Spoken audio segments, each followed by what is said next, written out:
Well, good morning everyone, and a beautiful morning here in Djuma Game Reserve, South Africa. As always, welcome with Wild Earth on the Safari Live, or the live Safari. We're just going to say hello to Aiden quickly. We're just here around the corner from camp. We had quite a bit of rain last night, as you know if you joined us. Quite a lot of thunder and lightning and all the sort of exciting stuff you get with African thunderstorms. Whoa! Morning, buddy. See the jigger there. How's it going? Good morning. Good. Just watching these little impalas down Just here. park a little bit better.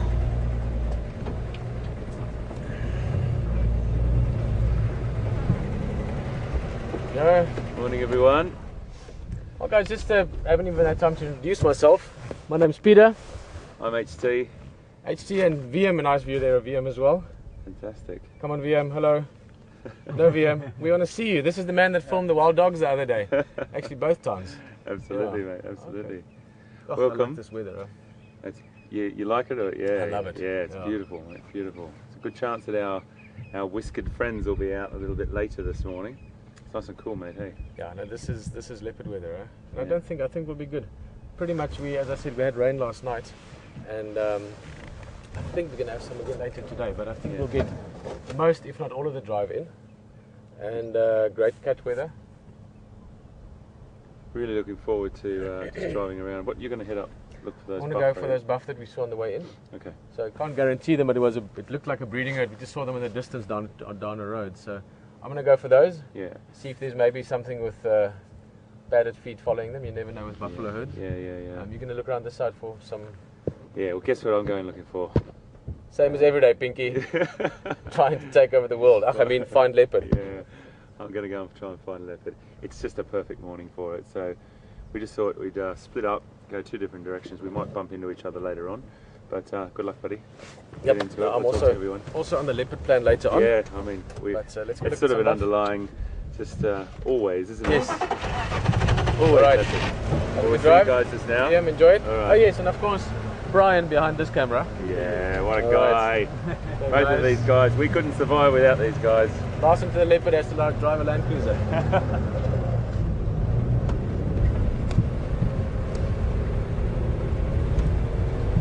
I'll just give you a little view there of Zanelli, the other vehicle. These are really the most fun vehicles you can have for the bush.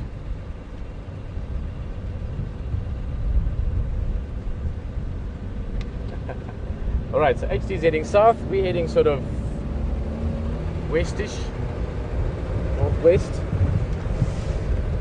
Get my one ear in. Guys, as we were saying just now, this really is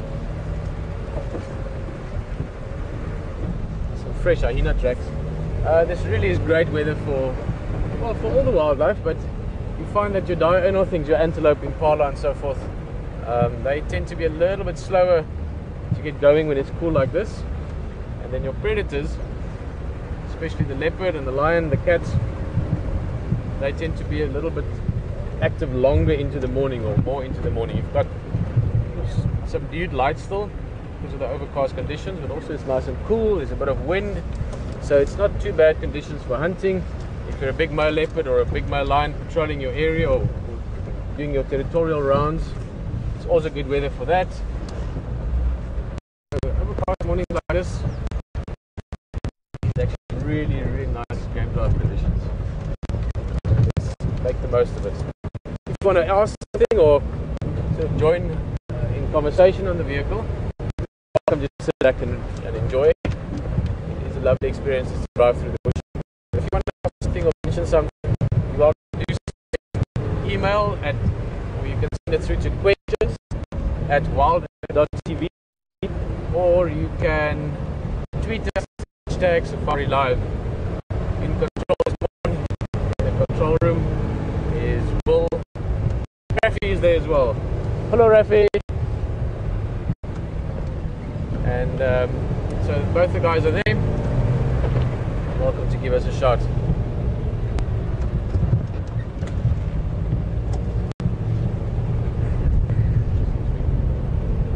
We had quite an adventure last night.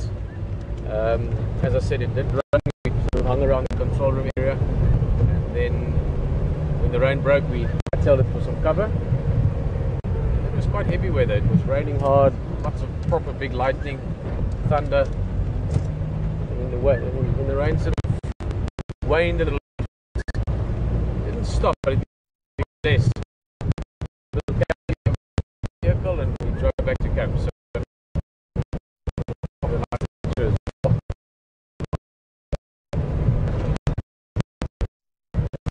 the camp quickly. See who's doing what. Texan and Texan. Continuum 4, are you out? Okay, 4. I'm on voice axis. West, we saw him slumping just south of entrance.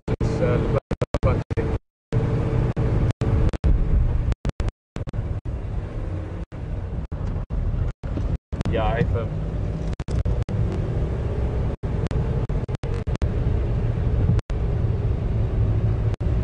I'm going there now, but I'm sure we'll be there. We maybe 4 meters south from the entrance.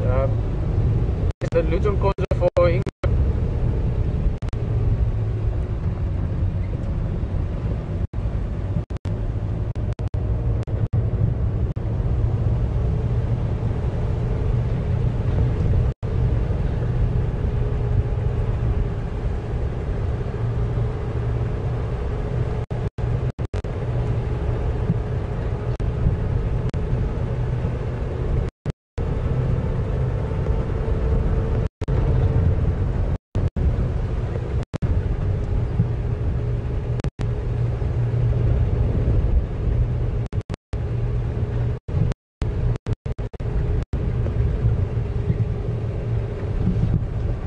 Hey! We were looking for the buffalo, but they found us. This is great. There's a blue wildebeest as well.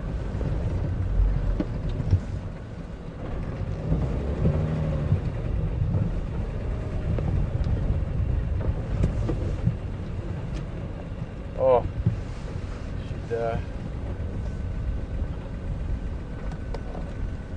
doing a couple of pictures for Rafi as well. We should run the time lapse in the next few minutes. Basically, this is a brilliant situation. As I said, we came to look for the buffalo, but they've gotten up since we saw them on the way to camp, and they're moving into this clearing. They're going to be probably just moving in around us, which will be brilliant. Let me just move slightly. So, right, I'm going to move one more time. Then we're going to literally just sit here, and they will enfold us. It'll be like a slow-moving river coming down, and we'll just be sitting in the middle of it. Quite nice, to say the least.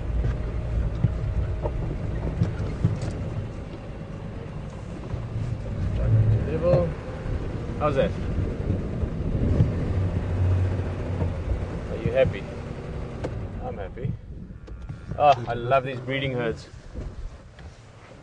Let the game drivers know quickly. Texan and Craig again.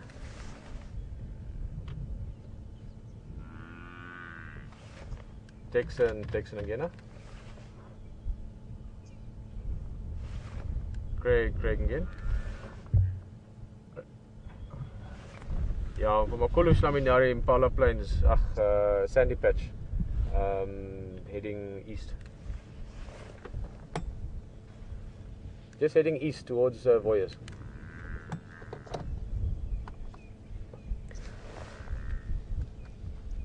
Guys, this is awesome. Now, a big breeding herd like this, I don't know which herd this is, but we could be looking at anything from, well, just from what we're seeing now, I'd say at least 100, 150 buffalo, but up to 200-300, that's your typical size for breeding herds. If they stick around this area for the next while and we see them drinking, we'll get a very good idea of how many there are, and then you get to recognize some individuals, and then you can start to get to know the herds. Again, your guys that work in this area on a permanent basis, they will know the different herds.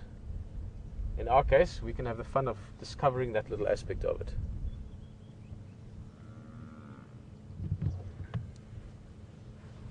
Okay, we've already got them at about 180 degrees around us. Beautiful female, this great condition. Look at her, she's lifting her nose, sniffing the air, testing the breeze. scratching her throat or her chin. That's what she's doing there. There's a little snapped off branch. The elephants love that tree that she's standing at. It's called a false marula. Same family as a marula tree, but not as big a berry or fruit. So just to come back to the breeding herd. Oh, she's eating a few leaves. That's quite nice. Don't typically see that. Maybe she feels like a little bit of a different taste this morning.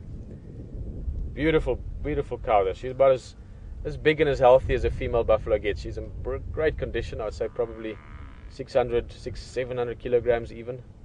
It's about 1,500 odd pounds.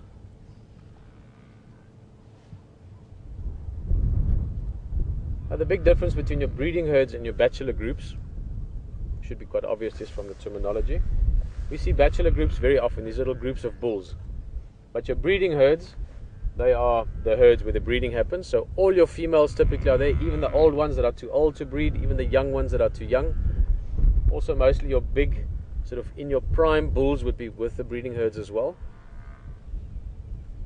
So it's the whole mix of them, and they can be quite big. I mean, they sometimes remind me of, I guess back in the days, Genghis Khan. I don't know if anyone's ever read about him, but let me open my jacket here.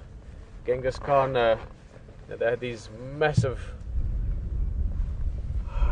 what's the right word? Big groups of people moving and being mobile, and just the logistics of that was very important. And the same for this as well. Big groups of buffalo like this. You can imagine if you 300, 400, 500 buffalo. You need to be drinking a lot of water, eating a lot of food. Standing by.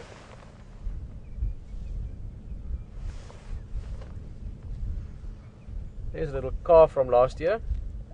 Just going to quickly let Texan know where we are. Texan, they're right on Sandy Patch at the moment, but moving east. I mean, at the moment they're all on Sandy Patch, but it looks like they'll be heading east, maybe slightly southeast.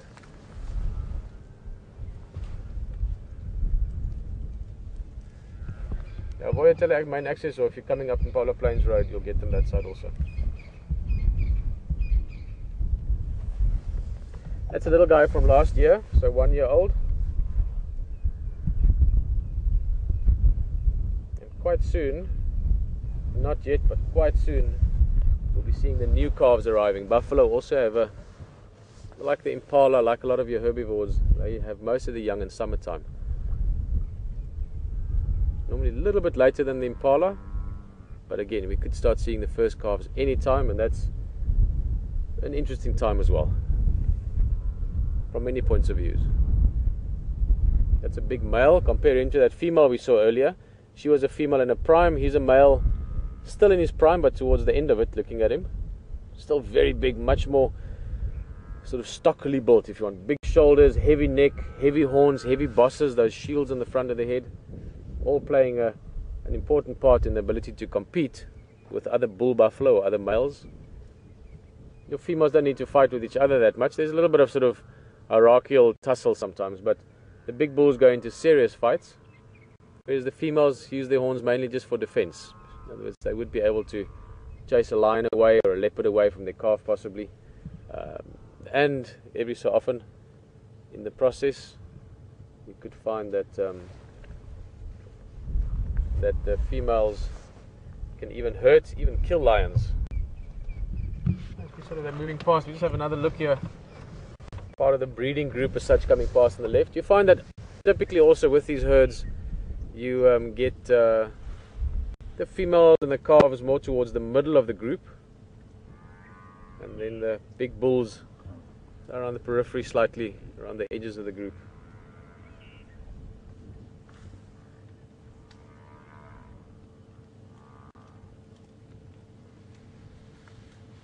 You can see the horns, not as heavy as with the males, especially those front parts, the ones on where the horns sort of join the skull. She likes us. Hey?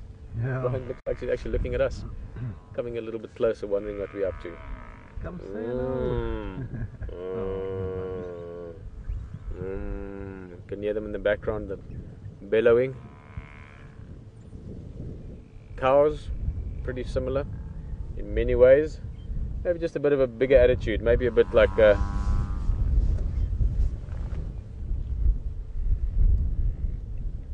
Anyone from Texas?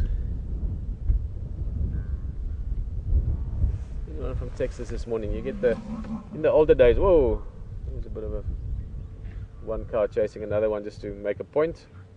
That female was just chasing another female, probably just a bit of a reminding who's who in the zoo. Sorry, why I was from Texas, you get not so much now, I think there's still people that breed them for certain reasons, but you used to get the Texas Longhorns, which were sort of quite tough, quite feisty cattle. These would be like Texas Longhorns on a serious gym program. Buffalo really are, of the big five, probably the most deserving of the term in the original context of the word. These days, of course, the term big five refers just to species and to the big animals to see. But the original term derives from animals that are very dangerous to hunt, animals that could get their own back as well sometimes. And at the top of that list probably would have to be buffalo. So in the original context of the word, you'd probably have to say that the biggest of the big five, relative to the description of the term, would be buffalo. Here's a young bull.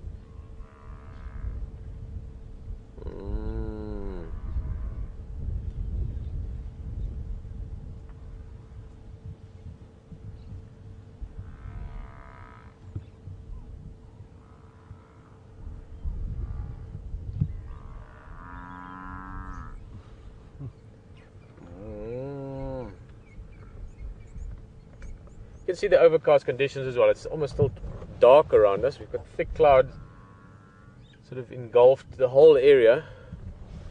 So I think we can have overcast conditions the rest of the day and probably some rain at some stage. There's a beautiful view of the tail end of the herd. You can see some young ones in the back. The younger calves also tend to have that sort of slightly more of a reddish color. Look at the birds flying in there. Awesome. Now you can see they don't land on the buffalo, so they're not oxpeckers. These are wattled starlings. A little bit difficult. You can see it a little bit there. And all they're doing is, you can see, look how they're following the buffalo. A little bit like the hornbill that we discussed with the drongos. They know that the buffalo is moving through the grass. It's disturbing insects. And those are the insects they can catch. So helps them to find the food in a more sort of readily fashion. Buffalo doesn't mind. Nothing is bothering him. Little birds running around the edges there is no problem whatsoever.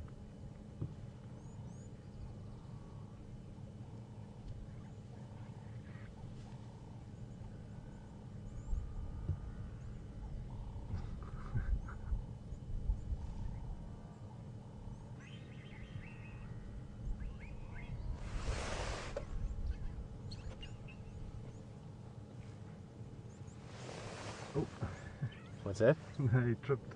Oh, is it? Let's watching you to our right. There's a few more. This is the sort of tail end of the herd. As I said, I didn't actually get a count as such. They were sort of moving through in bits and bobs, and some of the sort of the southern part of the herd I couldn't see. But I would say at least, probably looking at least 200, if not closer to 300. And I have a strong feeling we'll see these maybe later on in the morning, or even during the day at the waterhole. They are heading towards sort of rough direction of Voitela Lodge.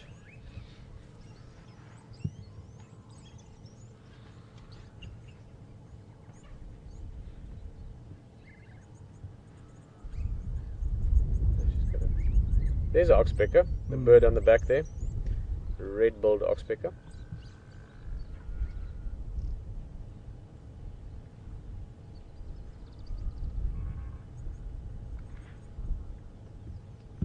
Awesome. I think we're going to continue on a little bit. Very fortunate to catch this herd in a clearing here, so we could really observe them.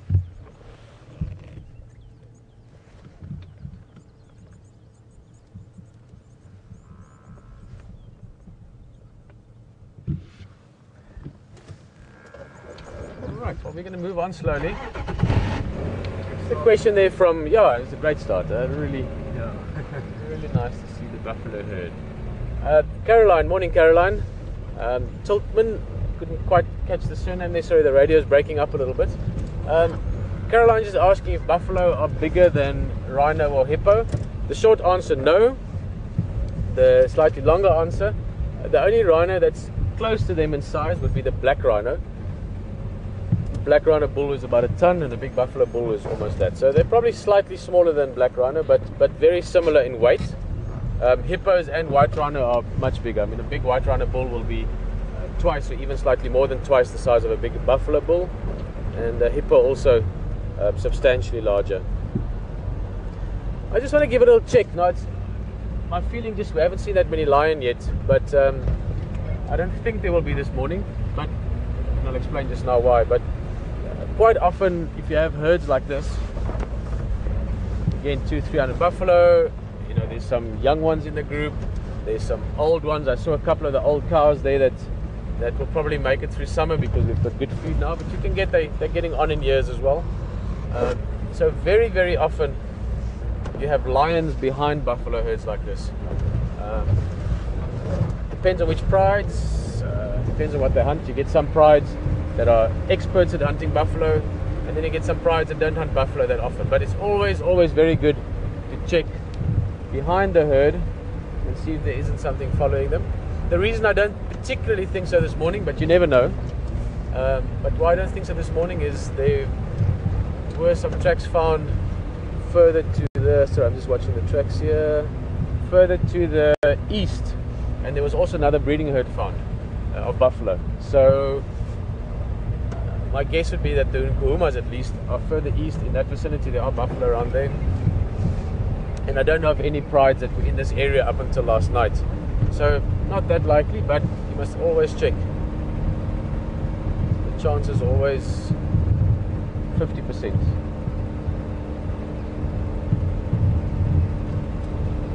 In this case 51%. It's because it's a herd of buffalo and it's an easy target or an easy prey species to follow because there's so many. Not that easy to kill necessarily, so people sometimes, you know, this is maybe something to think about. Maybe this is your first time on drive as well. People always think that animals walk around, like if you were a buffalo, you're walking around in sort of constant fear of predators and what's going on. It's not really the case. These animals grow up in this environment. It's totally part of the environment. Every now and again one gets caught. They're vigilant, they fight for it, and it goes on. So it really is a case of, there is a balance. You could also think from a predator side of view or point of view. A lion could walk around the whole time worrying, oh, am I ever going to get again? What if the buffalo kills me, or the next antelope is too fast? So none of these animals have this concern over being eaten or will I get enough to eat. It's just part of their day-to-day thing. They go on, they live. Just 10 on the back.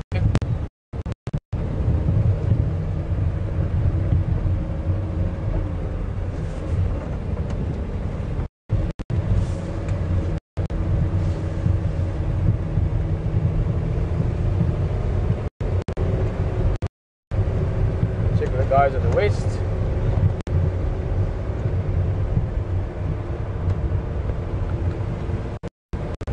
Ryan again.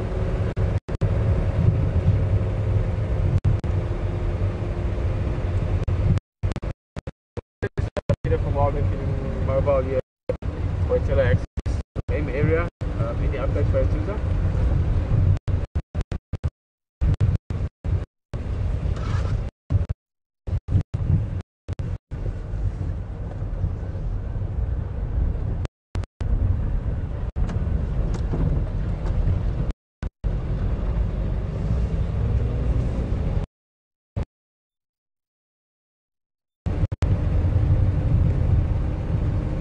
Copy, thanks Cedric. I got about 3. Confirm then Galankon's heading west, huh?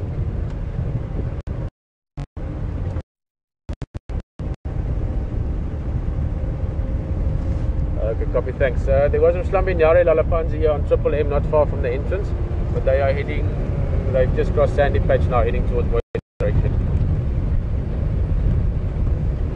Copy. Alright, well we're going to drive this boundary road a bit.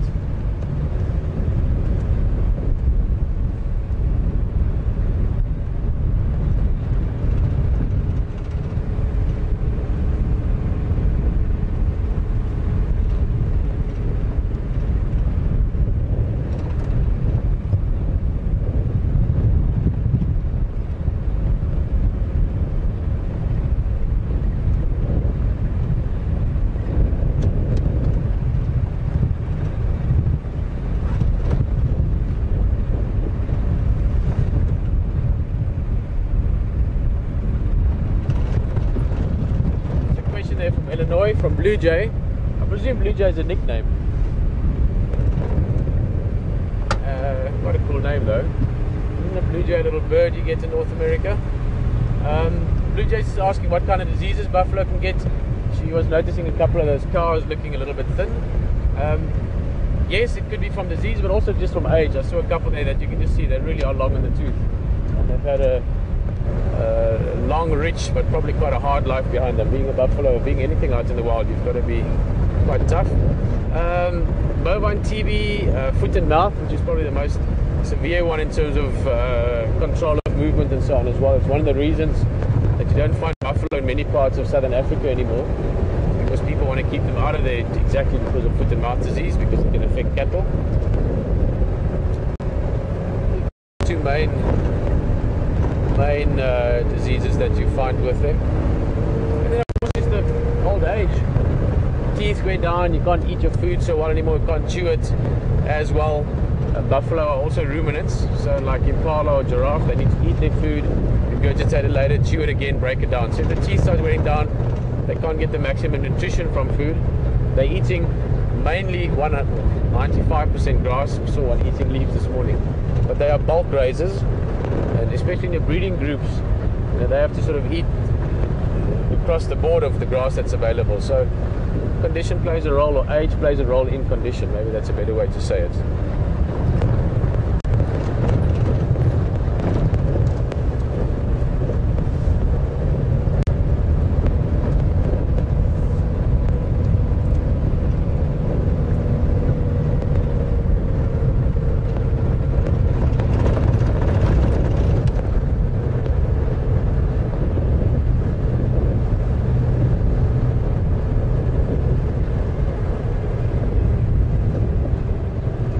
Game drive vehicle. Just trying to see who this is.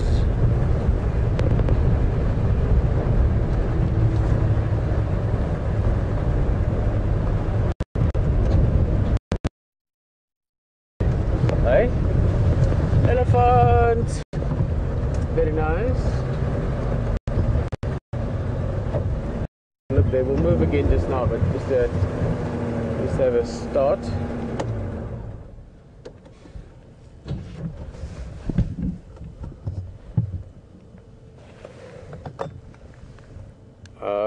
Game drive mobile triple M, come in.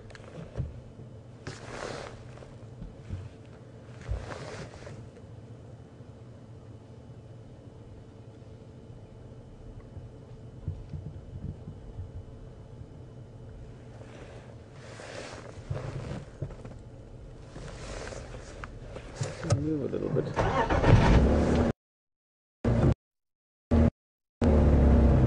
Station smaller slum in Law, just moving into Western Gari, just south of Mambili, Arathusa, Katlan Junction, Triple M.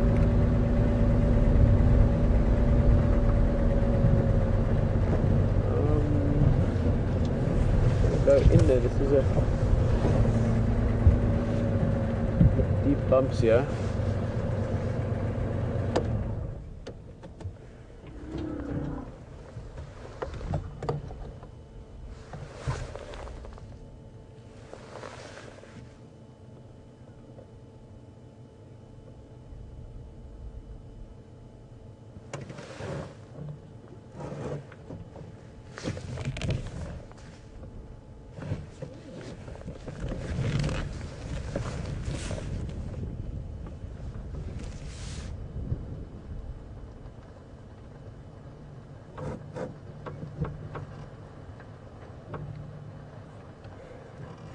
We're trying to move and the elephant's moving.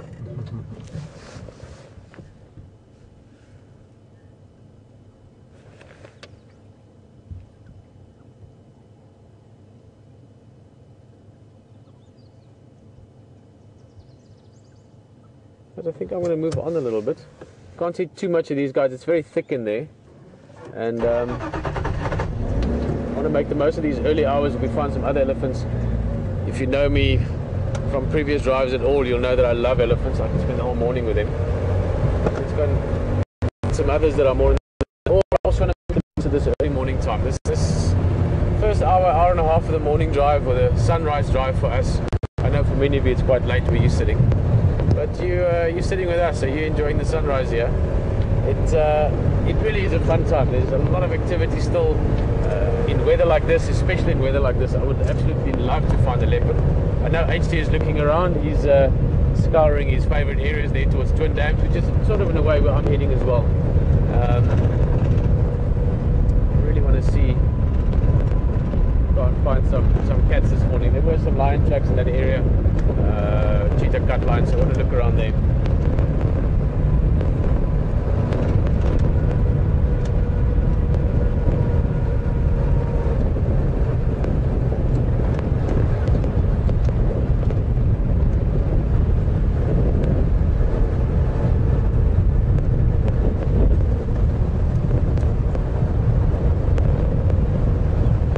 Xander is actually with us and in morning time where he is as well. Xander is in Pretoria, which is one of the main cities in South Africa.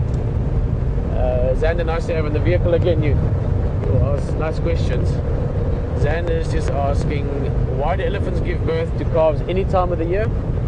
We just the other day, for instance, saw a tiny baby elephant, but then we've seen the elephants are 4 months and 6 months and 8 months old as well. So they do calve throughout the year, as opposed to things like impala, wildebeest, buffalo that we just spoke of, having a young mane in summertime. Xander, I think, I mean, there's a really long answer to it, but the understanding of it is that your antelope and your buffalo even, they mate now to have their offspring within the next calendar year. In other words, impala and so forth, your smaller antelope normally have around about a 6 month, 6.5 month gestation, going up to about 7, 8, 8.5 months for your bigger antelope and things like buffalo. So between 6 and 9 months is your gestation period. That's the period that the female has to carry the fetus before it can be born. And they can have their offspring once a year. So they're getting into a routine or a rhythm, if you want, where they can have those young ones in the summertime, and over time that has affected zebra tracks. Over time that has affected the breeding behavior and the courtship behavior and so forth. And it is the best for them to have the young in the beginning of summer. That's when the food is plenty or plentiful, when there's lots of water. The mother can be in good condition to provide milk, which gives the offspring the best chance to get through those first 6 months, which is the most crucial time. With elephants, they've got a 22 month gestation, so you're looking at about 2 years. And the mating can take a while, and find the bulls and so forth. So you're looking at a process of between 2 and 3 years minimum from when a female can actually have offspring until when she has. And it's more important to have those when conditions are alright, meaning the female is in good condition, she is an estrus, there is a bull to mate with, and then have the offspring. The habitat conditions or the seasonal conditions won't have as much of an effect on elephant as it would on your big herd animals. A buffalo group of 300 animals, 300 buffalo, they've got to eat a lot of grass. So if it's at the end of the day, there's not much grass around, and you've now got a bunch of calves to look after, and the mother has got to produce milk, then it becomes very tough for them, you know, because of the way they feed. Elephant, they can utilize a wide variety of foods. They're highly intelligent. They can eat everything from twigs to whatever, grass and so forth. So they can adapt much easier, and they're also in smaller groups. Elephants move in groups of sort of 4 to 15 animals typically. I mean, you get them in massive herds, but that's still a little different. So it's dependent on the season and relative than the animals. Speaking of an elephant, this looks like a young bull.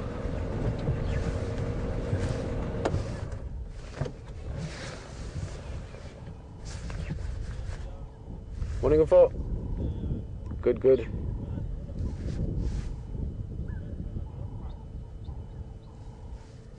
But is Arathusa or it's in the south? I think let's go a little bit forward. Just got another game drive vehicle here just giving me some information.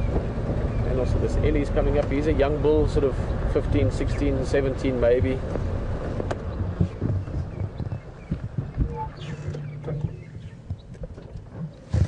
Charles? No, Luther, we just book on loaf. Yeah. The Ngala is south, huh?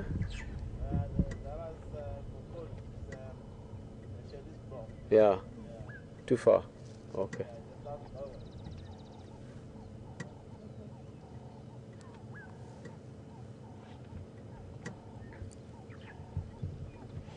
I was just chatting with one of the guides here from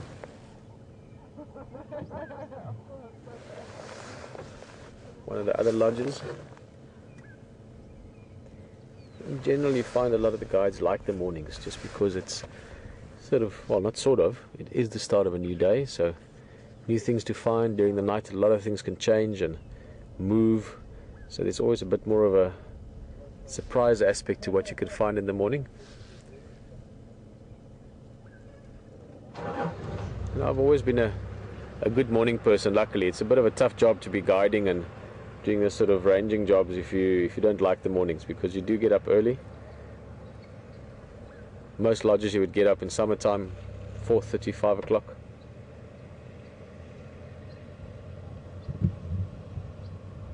This guy's eating that fresh new grass, and with this bit of rain last night, that's just enough to really kick this flush off now. This area had burnt. You can see the sort of black sootiness to the soil still, and that gave way to this flush of greenery. But now that we've had a bit of rain, this will, from today till tomorrow, you'll see a difference.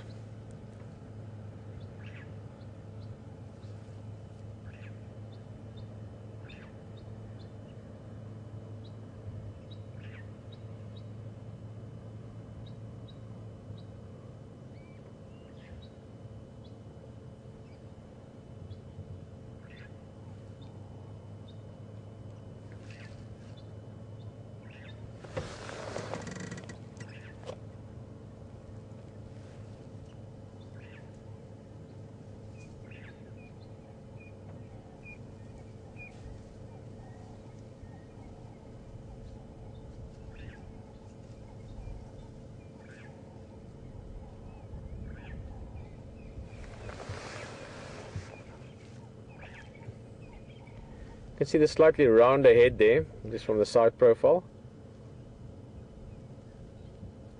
It is something that's not that difficult to confuse sometimes.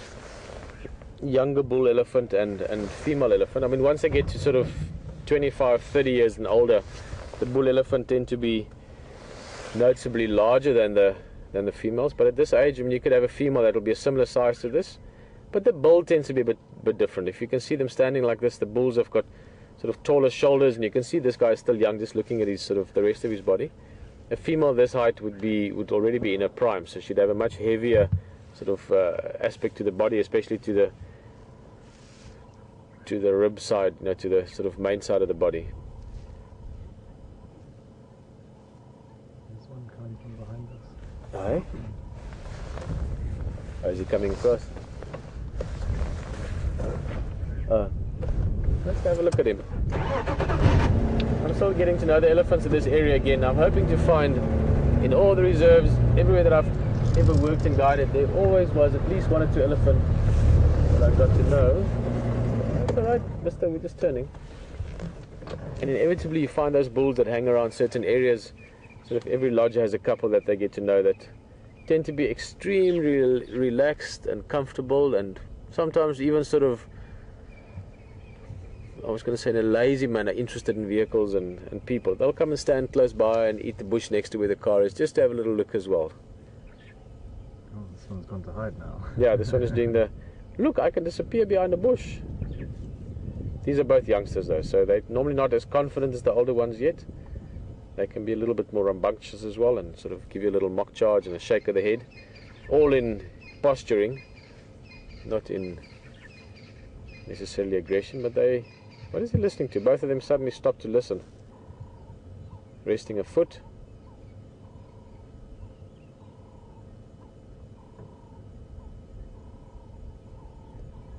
Elephants spend vast amounts of time on their feet. They don't lie down to sleep every night. They do sometimes, young elephants more often so. Even big elephants can lie down, but they could go many days, even weeks, without actually lying down. So very often when they're moving around, you'll see them just resting one of the four legs. This guy's listening there. You see just the way it's holding his ears. There he's moving again, but he just every now and then just holds the ears still and then just slight angle upwards. That's normally when they're listening to other elephants. Now keep in mind, more than 2/3 of their communication we can't hear at all. Too low frequency for us to hear, but that means it can travel very, very far. So elephant can communicate over great distances.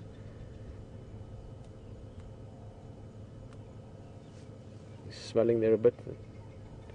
Tip of the trunk just testing the breeze.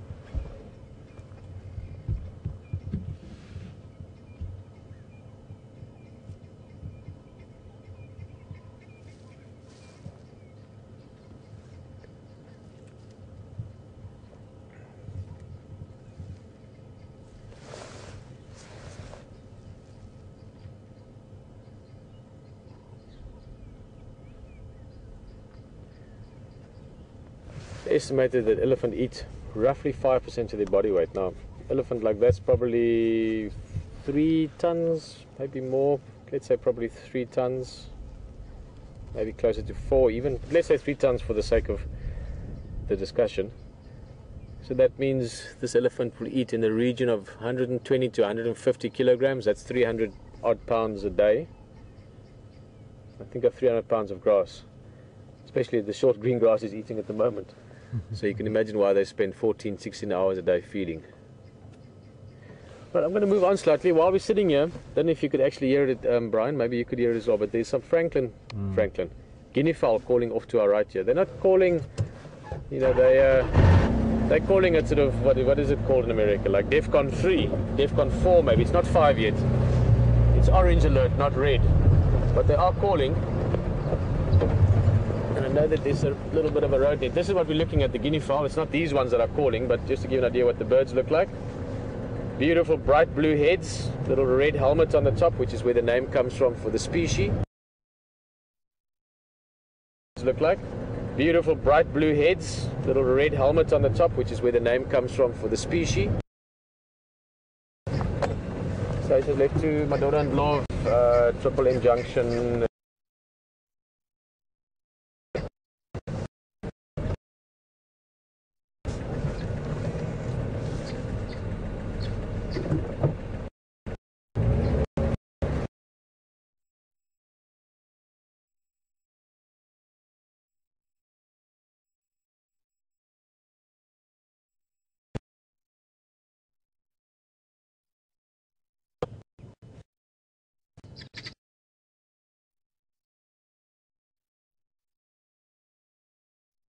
Where they're looking. Brian, if you can see the you're a bit higher.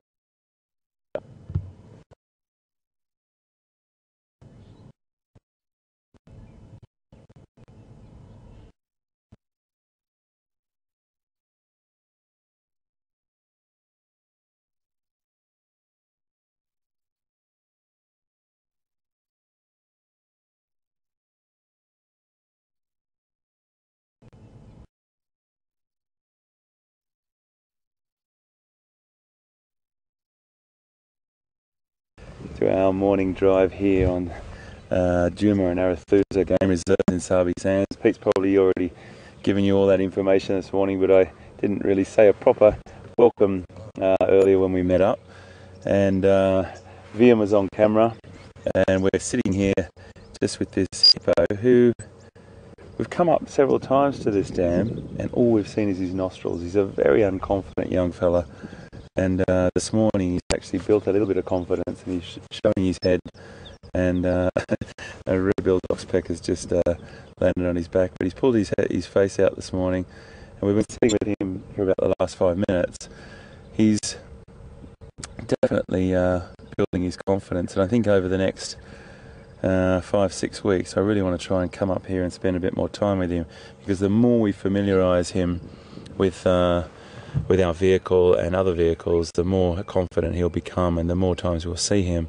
He's got a fantastic oxpecker sitting on his head there. but he's definitely come out of his shell this morning. He's popped his head up several times. He's sitting there completely okay. He's not sort of moved off to the other side. As I say that, he goes under, but he's definitely look at that. Oh, fantastic. He's only a young boy. You can see the size of those tusks, those teeth. He's a non-breeding bull that's been potentially ousted from the herd. It's interesting, you know, when you watch hippos in a large congregation of hippos, there's a great tolerance in the water. Males will be tolerated even amongst cows, as long as they behave themselves, and they'll be tolerated by the dominant bull. So that's great, but if a young bull does have a tendency to overstep the mark and doesn't behave himself, he will be ousted from that particular location.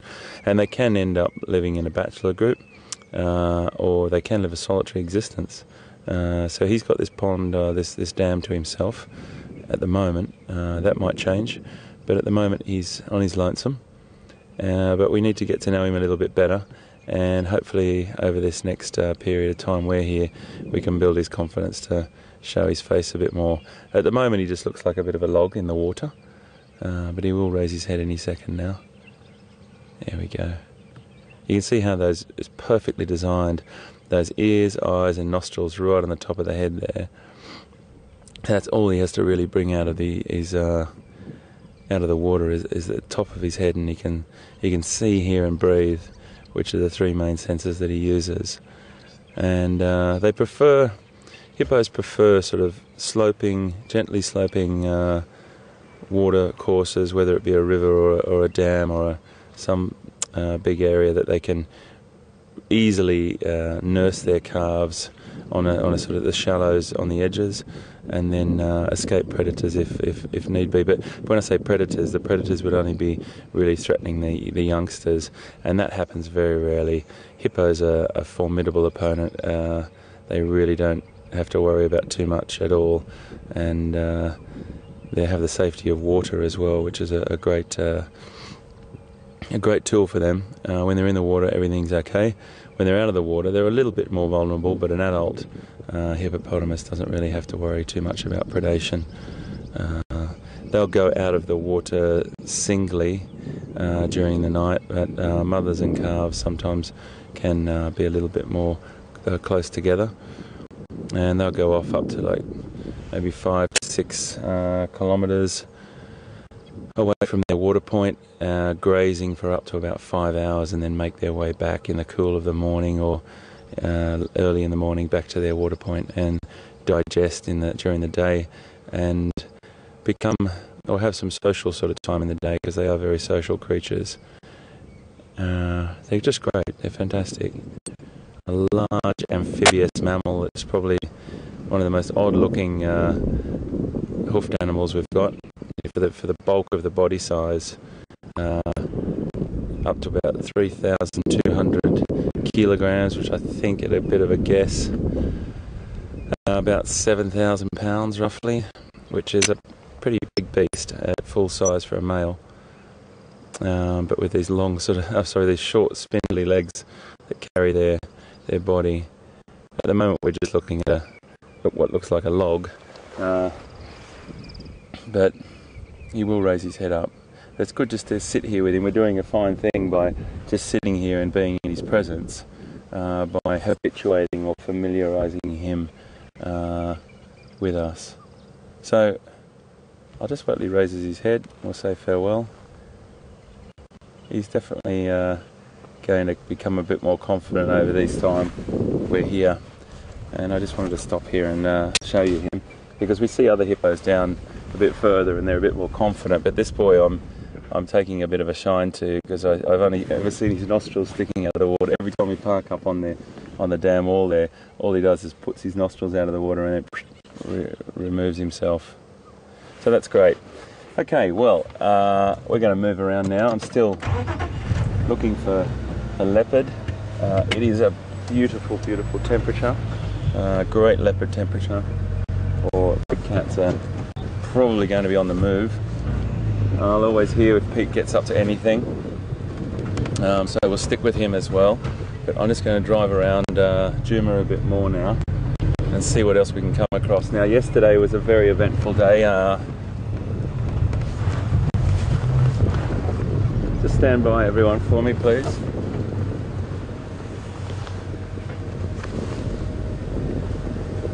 Pete, your copy.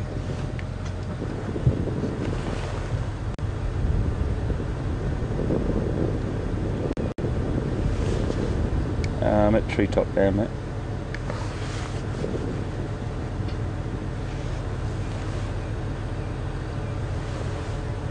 Okay, mate, standing by.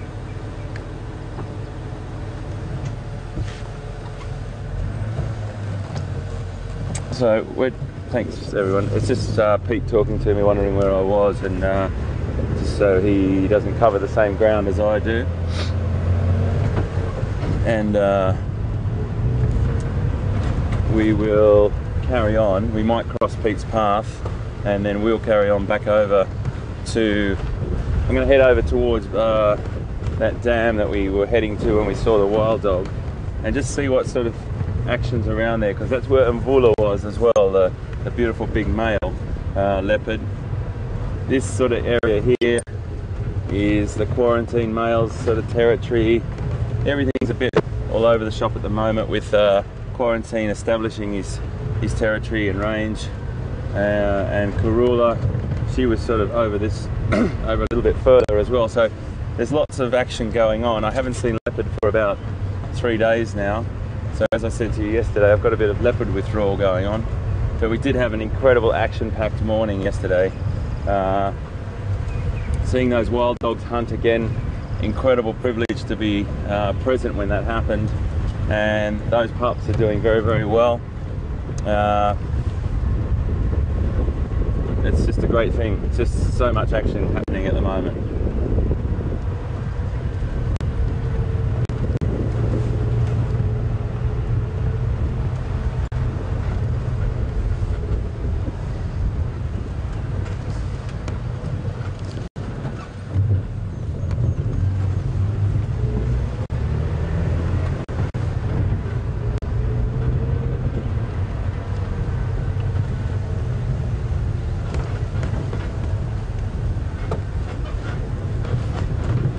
We just had a question from Janet in Baltimore about the wild dogs. And Janet, the wild dog, your question was, will the pups stay with the pack? The pups probably will stay with the pack unless it gets too many eventually. Obviously they'll get to an adult stage before anything happens. It's an incredibly intricate social structure in wild dogs, a very peaceful social structure compared to some other carnivores, and if the numbers get too high, there will be a breakaway from the pack, and how that occurs all depends on so many different external contributing factors, available food source, loads of different things. But ultimately they will stay, and if it gets too many, there'll be a little breakaway. I think I love about wild dog is there's this, they would rather be submissive. They actually compete to be more submissive than one another, and it really is interesting to watch. Rather than conflict, there's this great submission going on. You know, as we saw yesterday, there's a little bit of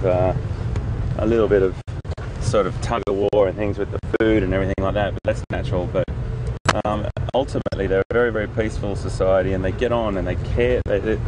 What we saw yesterday with those wild dogs just always sort of not imprints, what the word I'm looking for is, sort of reinforces my love of them. That they, when I watch that alpha male hunt, excuse me, he consumes what he needs to consume to take back to the pups, and then was looking out for them constantly, really looking out for them, and then he had to make a decision whether to leave that impala lamb kill and go back and get them, or whether they were on their way. So he decided to go back and get them, and as he did, I could see off in the distance there him feeding them, and then he came up with them and made sure everyone got to the same location together. So they really look after each other, as they did the day before as well, or a couple of days before. Nice big buffalo here, it's just walked out on the track. Something cool for the animals this morning.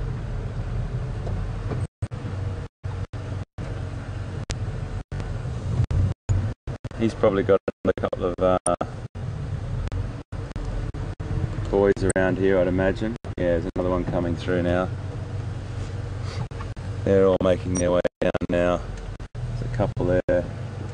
I think you've seen buffalo this morning with Pete, but it's always great to see these bachelor groups.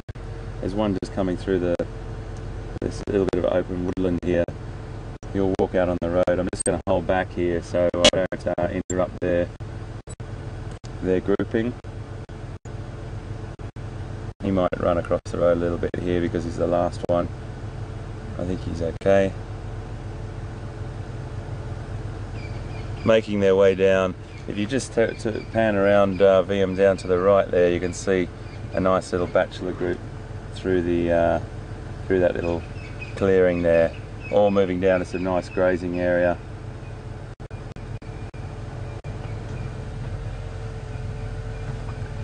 So we're going to head along here and keep our eyes open.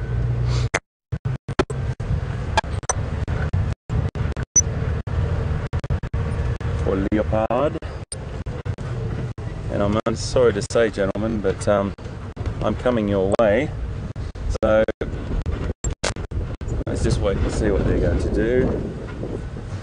He's going to move off to the right. There's a nice bunch of bachelor herd here. We do see loads of buffalo on the reserves. And they're very healthy. There's a really healthy population. There's a lovely small herd of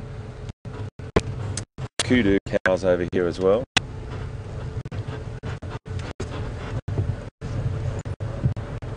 Lovely, lovely girls.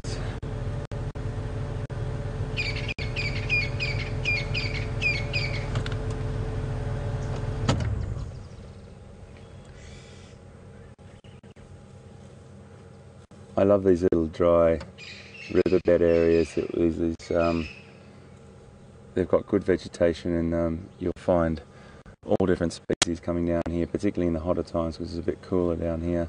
But on a day like today, the temperature's fantastic for all the animals to stay out a little bit later than they normally would.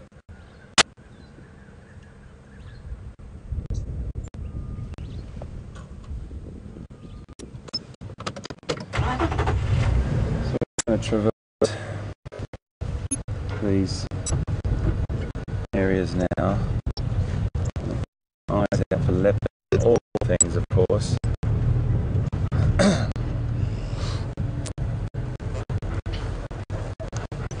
Morning.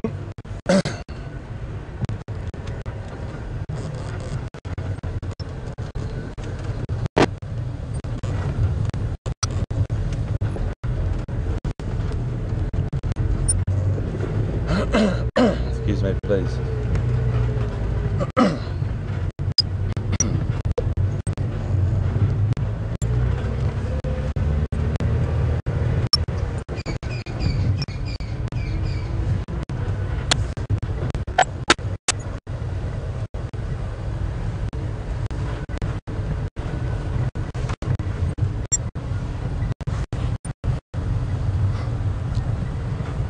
Have to drive through this country very slowly. Always keeping your eyes out. Yesterday, folks, I hope if you did join us when I was driving quite quickly, you must understand that that was for a very, very good reason. We were trying to make decisions, you know, right on the hoof when those wild dog were hunting, and I had to really make sure that we kept up with them. That's why I was staying on the road. I had a very, very good field of vision, so there's no way in the world I was putting any wildlife in danger. Just had to manage that situation and get to where we thought the wild dog was potentially, or where they were going to hit, and we were very, very fortunate. I don't think you can sort of bang on about making right decisions. It's all a bit of guesswork and intuition, really, and luckily we chose the right spot to sit.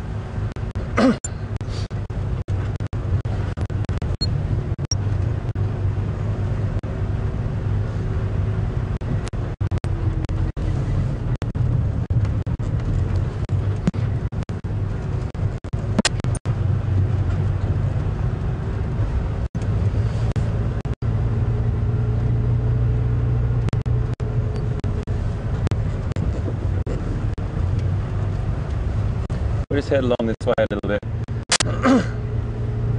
and then we're going to come up to a border of the reserve road, and then we'll just take a left and go back in again. It's just nice to crisscross through the reserve.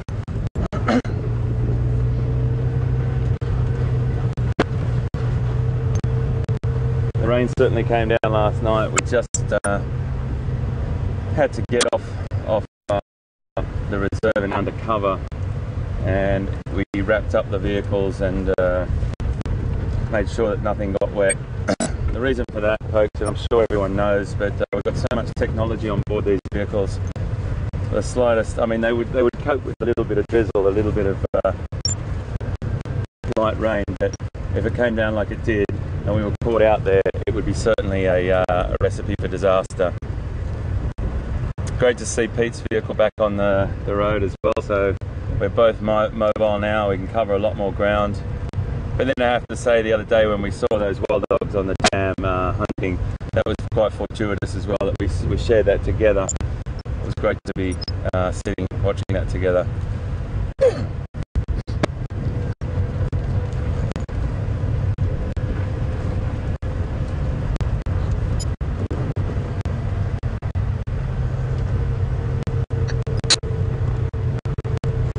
So remember, if you've got any questions for us, it's questions@wildearth.tv. That's questions@wildearth.tv. And if you want to tweet us, it's hashtag Safari Live. And we're happy to answer any questions we can. We try to get to as many as we possibly can.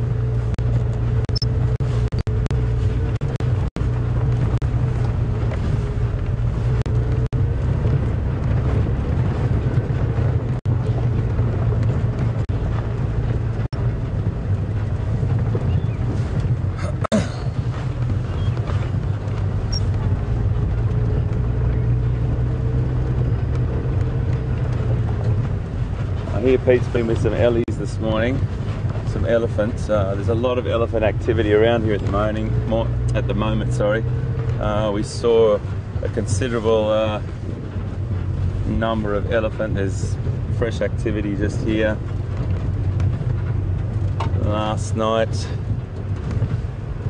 they'll use their feet to kick up grass tussocks if that's what they feel like eating. You see a lot of activity, like an area where very, very flattened earth. And the great thing about having that rain last night is a lot of the tracks on the road will be fresh. We know that because all the other tracks would be obliterated by the rain. It gives us a little bit of an indicator of what's happened in the last sort of 12 or 6 to 8 hours.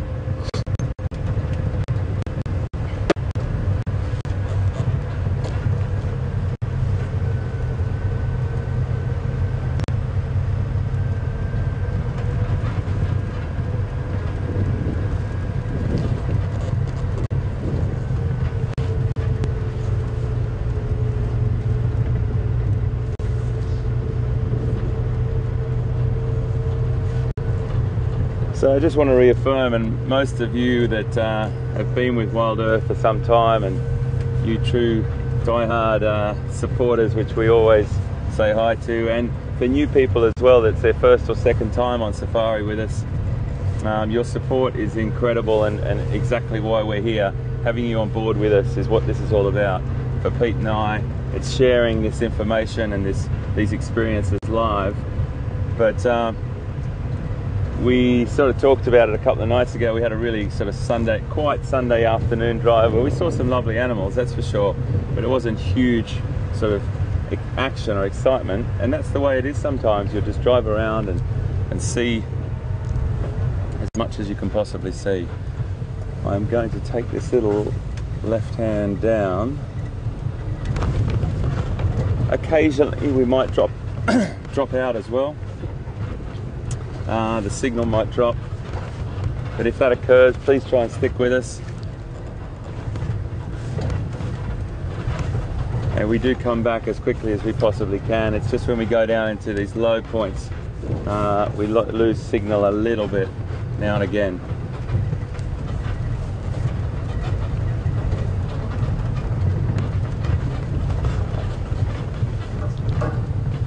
Really pretty antelope, these guys. Nyala. We see a lot of them, but it's just worth stopping and having a look at this young bull too, developing his horns there.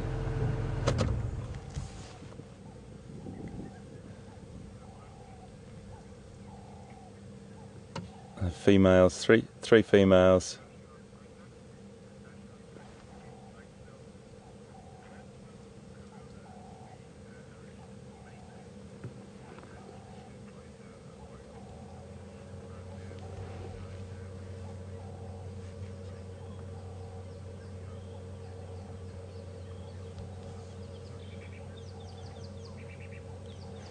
Three lovely females, an adult female and two younger offspring, not necessarily hers. There could be another few females around. They form loose groups through this open woodland, and it's the preferred habitat for them, browsing and occasionally grazing as well, and just resting in this really nice weather. Just got a question from Natasha on Twitter. She tweeted us, when will Karula be ready for mating again? And the answer to that, Natasha, is any time now, really. From now on, her two offspring are well and truly off doing their own thing, and it could be any time now. So who knows what we'll see over the next few months. It'll be really interesting to watch that space, and you know, we get great information from all the guides on the reserves, the guys that sort of eat, drink, sleep this location, and they share as much information as they can with us, and it's really helpful to know what's going on. And anything that we do here will definitely update you, Natasha, and everyone else for that matter. So the answer to your question is any time now, and fingers crossed that does happen, because it'd be great to have some cubs happening, that's for sure.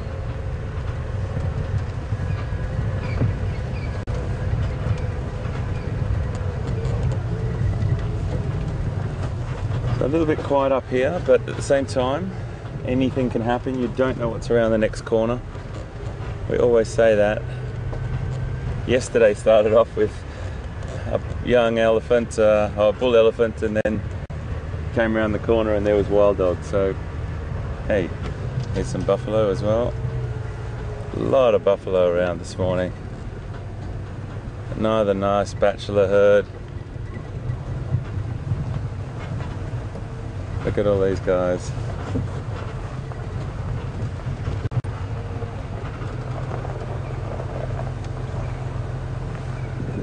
There's a really nice shot on the back of that buffalo looking at us right now. He's moving off, of those red-billed oxpeckers.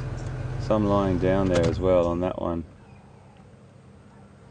The one lying down there, those red-billed oxpeckers, they're annoying that buffalo a little bit.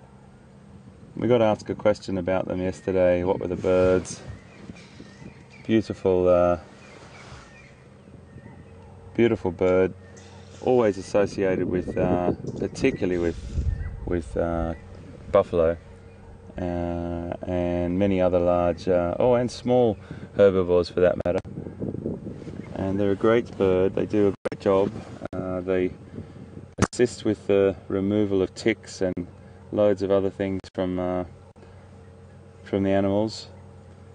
I'll just give you a little look at a little sound of what listen to what they sound like, and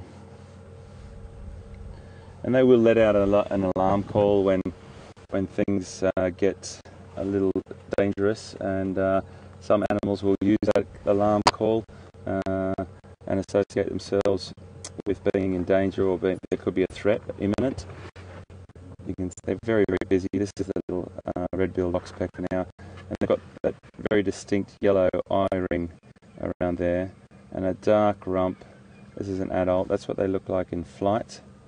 Let's try and get that reflection off there for you, mate. That's what they look like in flight. And then this is the call. I might just turn that up a bit for you. Other way. Let's try that again.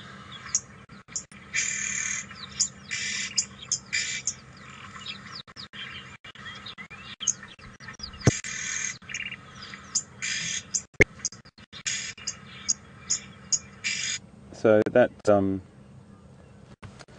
call is something that some animals will use as a little. You can just hear them doing that. Then maybe they were listening. They just actually reacted to my call off this, and some of them flew off. I have to just show you something quite funny though. Have a look at this buffalo. How relaxed he is, lying down here.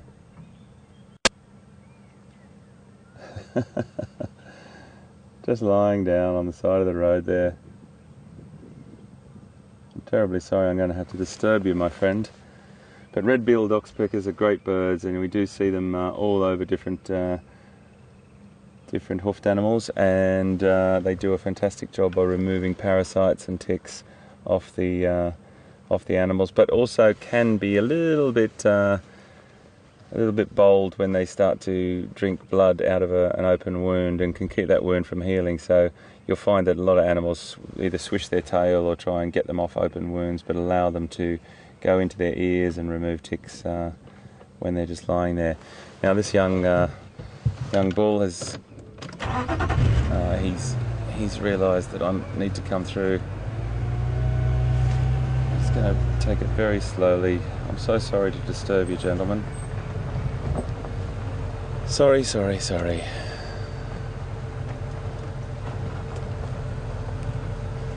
Thanks, guys. I do apologise. I'll be out of your way. There we go. Really nice herd of bachelors. They are a formidable force. That is like taking on an international rugby team. You are going to have the heart the size of a lion to take on those guys, but you know, lions potentially might, but I tell you, they'd be really hungry to do that. Very big force of buffalo right there. So let's keep looking. We never know.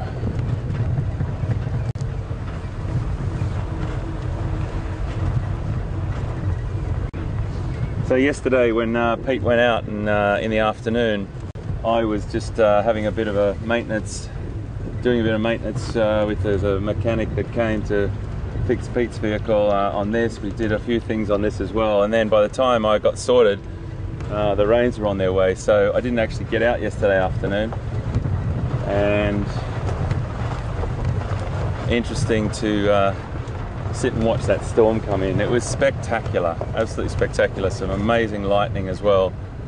And I have to say, one of the shots, the last shots I saw of that Brian and Peter were shooting of that kudu cow with the background of the beautiful sort of coloured sky was just great to finish on. So we are getting the storms, and we'll get many more as well. But we'll try and dodge them for you, of course.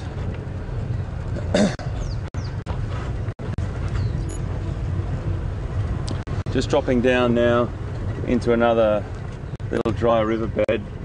So please bear with us if it drops out.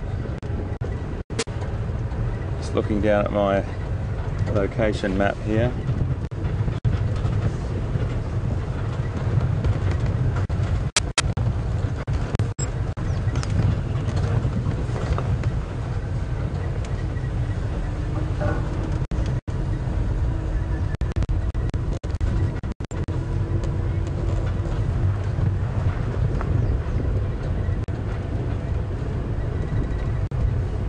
sure I stay in the area that I think that leopard might be, and who knows, I mean leopard can be anywhere. They prefer this sort of scrubby open woodland to hunt in, but not necessarily. I've seen them in all different types of country, but they prefer this little bit of colour because stealth and stalking is one of their biggest skills. What is that, mate? Oh, yeah.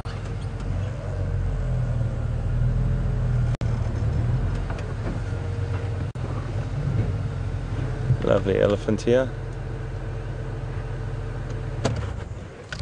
Young bull. He's in beautiful condition. Absolutely beautiful condition. And I don't mean to detract from the beautiful elephant there, but look above him in that tree is the elusive fork-tailed drongo. See the little black dot there? There's that little bird we've been looking for. They're everywhere, but they never stop still long enough. And the reason why he's sitting above that that elephant is because he is opportunistic and going to try and utilise the elephant's disturbance to vegetation and try and pick up any insects that he possibly can from the elephant. Now, the great thing about the fork-tailed drongo is they're very, very clever little guys. They will do exactly what he's doing now. Any buffalo or elephant or any animals that are kicking up some vegetation or breaking down some vegetation, he will try and get anything he can from this situation. There you go, down to try and get a small insect there and just back up on the tree there. And he will probably stick with this elephant for a little bit. He also will be present at fires, at bushfires or controlled burns, and he will again utilise that situation to get as much, look at that, just pop down again to see what he can pick up as the elephant brushes past. Now the other great thing about this little bird, wherever he's gone, is he still sitting there? He's still sitting there. We'll see if he follows on to this elephant, but he's a beautiful bull. He mimics calls, not the elephant, the drongo that is, and he mimics the calls of other birds, particularly birds of prey and other small mammals, carnivores, either some of the small cats. He will mimic their call. It's okay, my boy. It's okay, my boy. Little bit of a display at us there just to tell us who's boss. But that fork-tailed drongo will mimic the calls of birds of prey, and that way he can get some small mammals or other birds to drop their prey.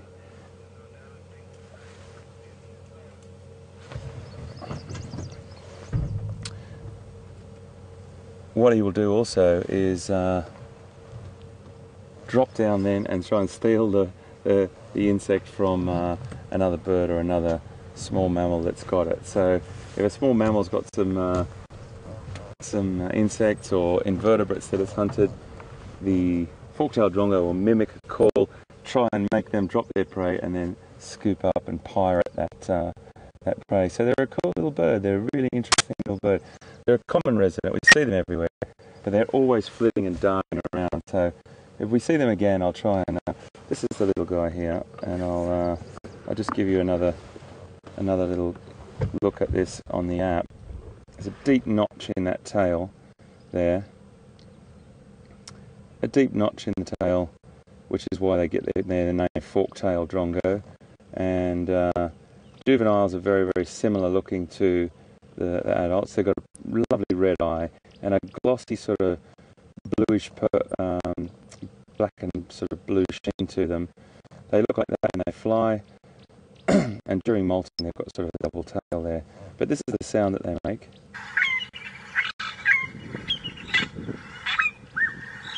It's a lovely sound.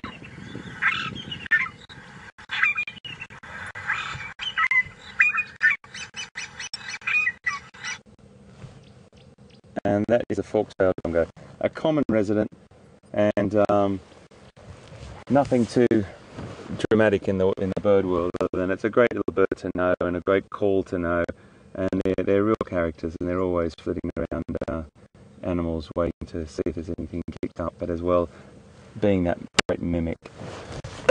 Excuse me, please.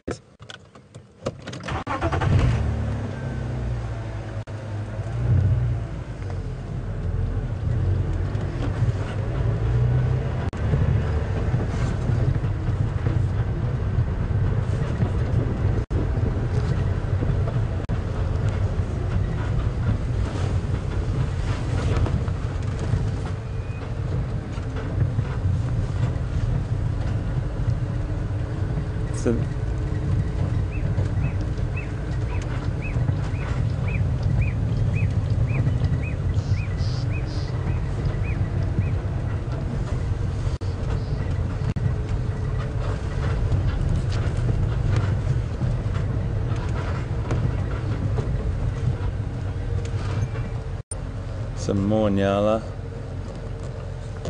Lovely little girl. Look at you.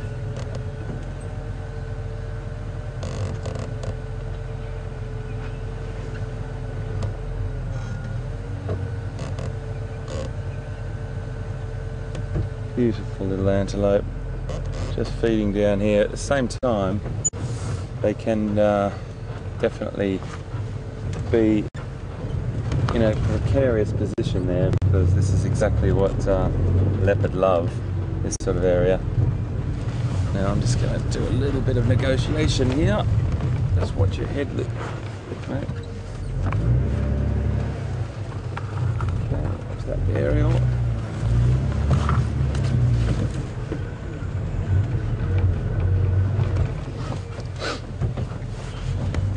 Lots of nyala here, loads and loads of nyala.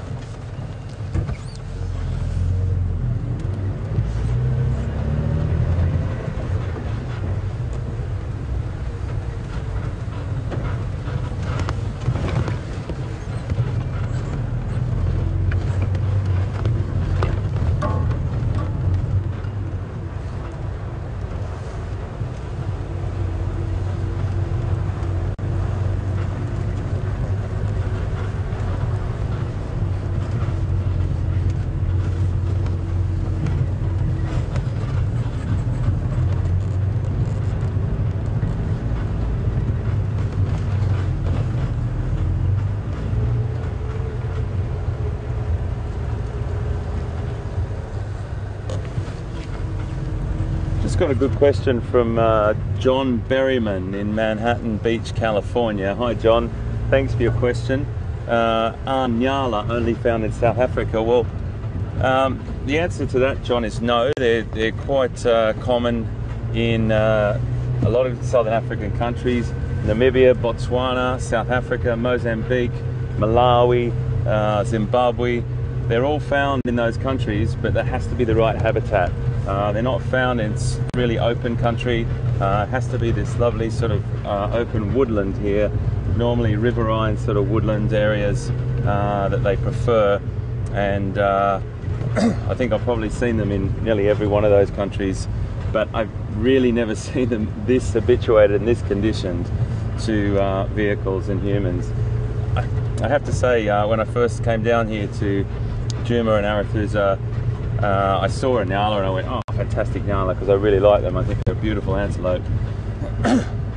Excuse me. And I thought they'd just go bang straight off into the bush and not see them again, because that's what I'm normally used to. But here, they're just so familiar with the vehicles, and they just stand, as you saw, they're about 5 feet, 2 or 3 meters away from us, which is fantastic, just fantastic to see, because they're really pretty little antelope.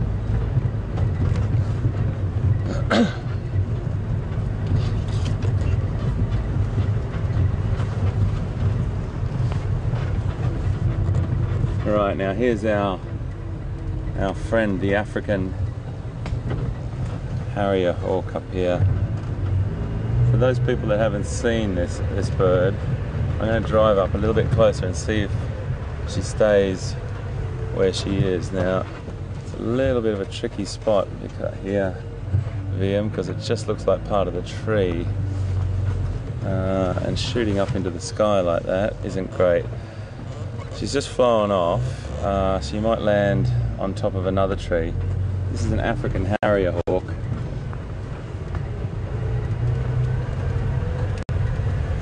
Beautiful bird, and we see her quite often. Don't know where she's landed. Oh yes, I can see where she's landed. Might be too far away. Let's just try and get her in the. Can you see her, VM? She's straight. There's a dead branch on the middle of that tree there that has no foliage on it. She's sitting on the second branch down. It's going to be quite tricky to zoom in on. There she is. Yeah, that's it. You got her. It's a really hard one where sort of you might be able to see her, folks, just in the middle of the screen there. It's got a beautiful yellow beak, and we see her quite often. But I think she's worth stopping for most times if we can get a good visual on her. It's a little bit far away, folks, so I'm not going to stay here too long. But a great bird, and we really need to. Let's just see if I can get her a picture of her for you. You just stay with her.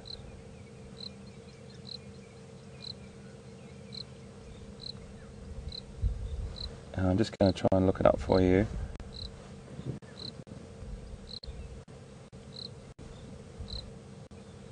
Okay, just to give you a little heads up on the app here. This is what she looks like up close and personal, and it's an African harrier hawk. Just try and get that reflection off for you, and that's her there. So lovely narrow beak and head with that little yellow facial area with a black tip, and lovely long yellow legs that she utilises. And we've talked about this a couple of times, but just for people that might have joined us, she will hang upside down from weaver nests if need be, and remove chicks from weaver nests. Or I have seen them on a cliff face, actually reaching in, holding on with one foot and reaching in to get out a lizard or a small reptile or whatever was in there. That's the juvenile version. What they look like, and you know, they can have a few different variations. They can have a reddish or a yellowish tinge to them, and that's what they look like when they're flying. And this is a really important thing when you're birding, everyone. A lot of the time you will see your raptors, the birds of prey, on the wing. So you're looking at them from below, and that's a great way to identify. You'll have very distinct areas to the bird's feather or pattern, and that's a great way to sort of identify your bird. And that's a juvenile morphing into a female, into an adult, sorry. And there's a sub-adult there. Let's just have a listen to what they sound like.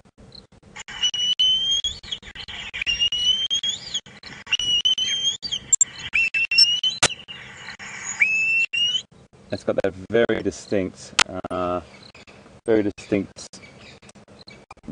sort of bird of prey sound. I don't know how to really say that. A lot of birds of prey have got that very distinct sort of shrilling call. But it's a beautiful bird. They used to be called a Djuma, and I like that name. I like Djuma. So we'll move on, but really nice to just see a couple of birds this morning as well. Birds of prey I really like. I love my eagles and hawks and vultures as well. We should see some of those if we can. But great to be able to identify birds from below as well as whilst they're sitting. When we're not seeing a lot of mammals, you'll always see birds. And when I was always into mammals, you know, it was always mammals. And when I first came to Africa in 1992, I started to get into birds just by default, really, by going out with this particular guy that out in safari with him, and we'd sit in the vehicle, and he was a real bird fanatic, and he used to just get his book out all the time. And I think then I started to get a book, and then you each start to stop, and you get a good set of binoculars, or even a cheap pair of binoculars will help, and you can have a really good morning birding, because birds are absolutely beautiful, fantastic creatures. Left or right? Left or right? Let me just see where I am. I think I know where I am. Just need to have a little look at my my map.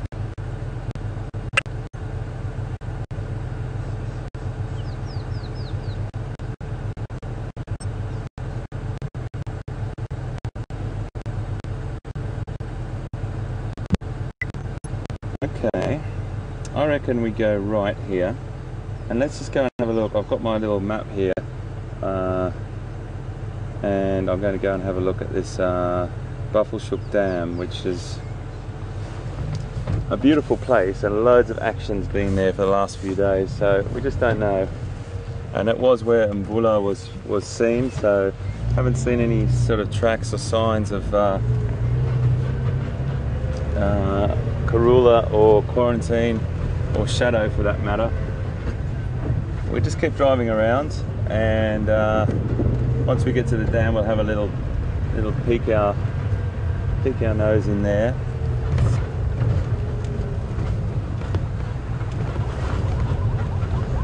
Lovely kudu. I'm yet to find you. The kudu males are off. They've done their thing now, and I'm still yet to find some. I always see them, strangely enough, early in the mornings, but I don't quite catch up with them during the game drive. So we will just have to keep looking, keep our eyes open. So it's the male version of these beautiful antelope that we just saw on the road here. These guys are running across the road. Elephants has pushed this down last night, because they're my tyre tracks yesterday through here. Now the young kudu bulls just running across the road down here. I'm yet to find you the spectacular, absolutely spectacular males.